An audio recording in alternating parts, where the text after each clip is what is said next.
Let's switch gears. Let's keep it here at home, and let's talk about the latest when it comes to the I-77 South toll lane project. Another chapter in this seemingly ongoing saga of this project.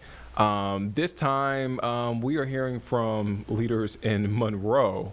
Yes, Monroe weighing in, Walker Lawson here in studio with us. We were just talking about during the break, and we were like, wait. Isn't this a Charlotte project? How do they fit into this? Yeah. So all of these projects go through the Charlotte Regional Transportation Organization, and CRTPO has a bunch of board members that sit on it. So it's 72, I want to say, 72 members. Charlotte makes up 31 of those votes. Mecklenburg County has a say, NCDOT has a say, Iredell County, Mooresville, Stallings, all of these communities that are a part of the Iredell-Mecklenburg Union County area. So they all get a say in some kind of projects. And so essentially what's happening is Monroe, when a vote was held back in May, obviously we remember the project was canceled because Charlotte voted against it. Davidson, Huntersville, Cornelius, Monroe, a lot of different communities voted against it. But Charlotte obviously has the biggest pool of numbers. Right. So Monroe is now discussing holding a meeting tomorrow to see if they want to change their mind. They basically said they did not support the project, or their representative did, which is the mayor pro tem, who sits on CRTPO, basically said, we're voting to rescind our support also, when the vote was cast in May by all leaders. So tomorrow they're having this special called meeting to discuss if that is the stance of the town and if they want to change that stance. They're also going to be discussing on if they want to have a different or a secondary, is what they call it, delegate that sits on the board. And so there's a specific word for it that has evaded my brain in this moment. You have a lot of details to work through. So many details to work through. So basically it's discussing, do they want to have an alternate delegate that can vote at CRTPO meetings? And the mayor pretty much of Monroe had made it clear that he was not sure that that was the right thing for her to do to rescind her support. He kind of wished that their town council had a chance to discuss it before a vote was held, or before she cast her vote, and basically saying, she is representing our board, but we never had a chance to talk or discuss. So what this does now is all of that in this meeting tomorrow has to get obviously seconded by someone. If they make a motion, hey, do we want to change our thoughts on this? It has to get a second. Do we make a motion to put a new delegate in? That has to get seconded. Then that goes to CRTPO, and someone on CRTPO has to second a motion to revote on I-77. So the project is technically, in terms, not dead in a sense, because there could be another vote on this tomorrow, potentially.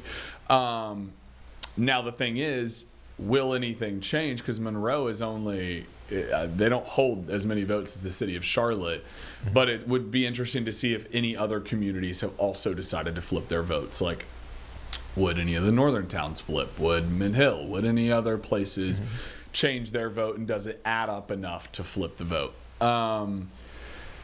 All of that to say, this is stemming from the bill that has been drafted that Julie covered last week. That is essentially saying if you changed your mind, or if you voted down the project, that's $60 million gone down the drain, so you need to pay it back.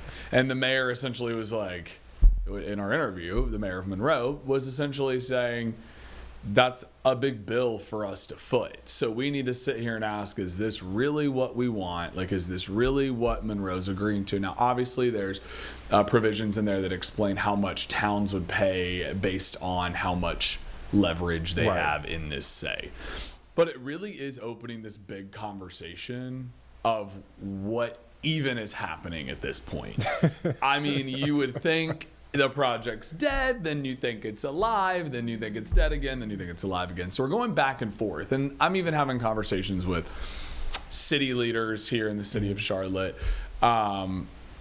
there's a lot of unanswered questions, and we've here discussed it in our editorial meeting this morning.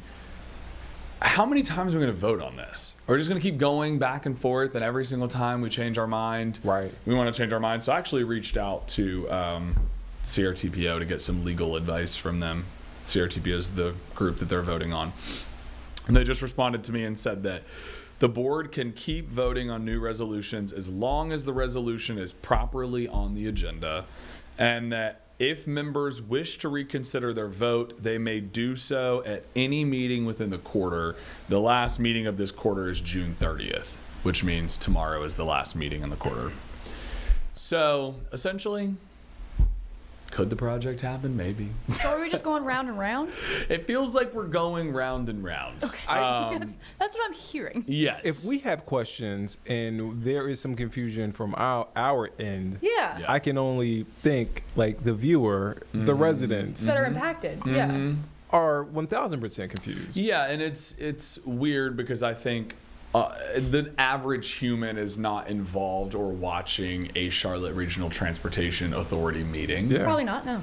So a lot of people probably didn't even know this project was happening until until NCDOT sent out these maps Right. and said, hey, this is how the homes it's going to impact, the XYZZYX. So I think you're hearing a lot from communities that are frustrated because they didn't really know about this project, because not many people are in tune with a regional transit authority. So basically Monroe is taking this up. Does this mean that that they might vote tomorrow? They might not. It really just kind of, it depends if emotions If it pops up on the agenda, yeah. Yeah, it's emotions made. It wasn't on the agenda the last time they voted the project down, so that has not seemingly stopped them from voting on the project. But it's another chapter in kind of like what we thought the project was pretty much a done deal and it was dead. And then this legislation that was brought up by a state senator last week has now made some municipalities and communities think, do I want to foot the bill?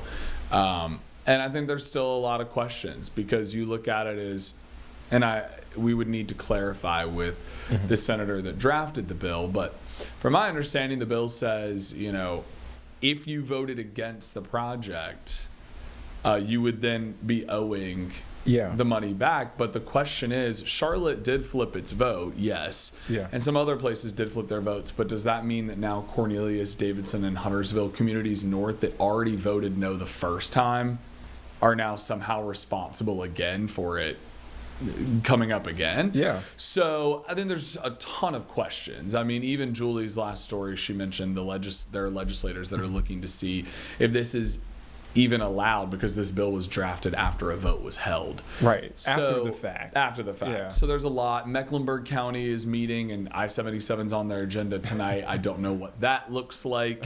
So there's just a lot of conversation. I think the next 48 hours are going to be a lot, or next 24 hours are going to be a lot. But the project, I think, when you look at it in the grand scheme, is not dead in a sense that there's a lot of questions about are towns going to flip votes or are places going to reconsider what this looks like for them. A different story just a week ago. Completely. If you would have asked me a week ago, I'd have been like, it's gone. It's not happening anymore. That's it. That's it. But it is the project that never ends and it continues to resurface. Yeah. Sorry if I confuse people at home even more. No, that was, we're really walking us through where we are right now. When can we catch you? Tonight at 4:30 and 5:30. Okay. Don't want to miss this story. I almost forgot where I was and when I'd be up. Walker, thank you for stopping by. Thank you for explaining this in really good detail. So thank you. Let's head to break. We'll be back here in just 2 minutes here on Live Impact News on the WCNC Charlotte app.